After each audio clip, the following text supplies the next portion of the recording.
ગુજરાતના એકમાત્ર hill station Saputara ખાતે મોન્સૂન ફેસ્ટિવલનો પ્રારંભ થયો। પીએચસી પાર્કિંગ ખાતે નાયબ મુખ્યમંત્રી હર્ષ સંઘવીના હસ્તે પ્રારંભ કરાયો, જેમાં વલસાડ ડાંગના સાંસદ ધવલ પટેલ સહિતના લોકો ઉપસ્થિત રહ્યા। 28 ઓગસ્ટ સુધી ફેસ્ટિવલ ચાલશે। આદિવાસીઓને રોજગારી પૂરી પાડવા અને તેમની કલા સંસ્કૃતિ ઉજાગર કરવાનો હેતુ છે। વરસાદી માહોલ વચ્ચે પ્રવાસીઓ અહીં કુદરતી સૌંદર્ય અને એડવેન્ચર એક્ટિવિટીનો ભરપૂર આનંદ માણી શકશે।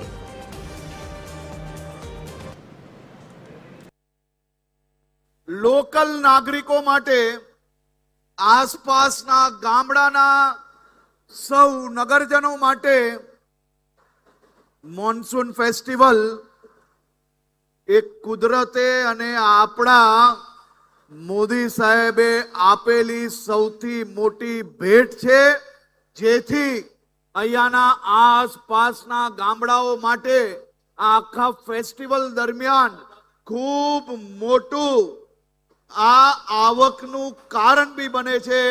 તેવા મોન્સૂન ફેસ્ટિવલમાં પધારેલા દેશભરમાંથી સૌ પ્રવાસીઓનું હું ગુજરાતમાં સ્વાગત કરું છું।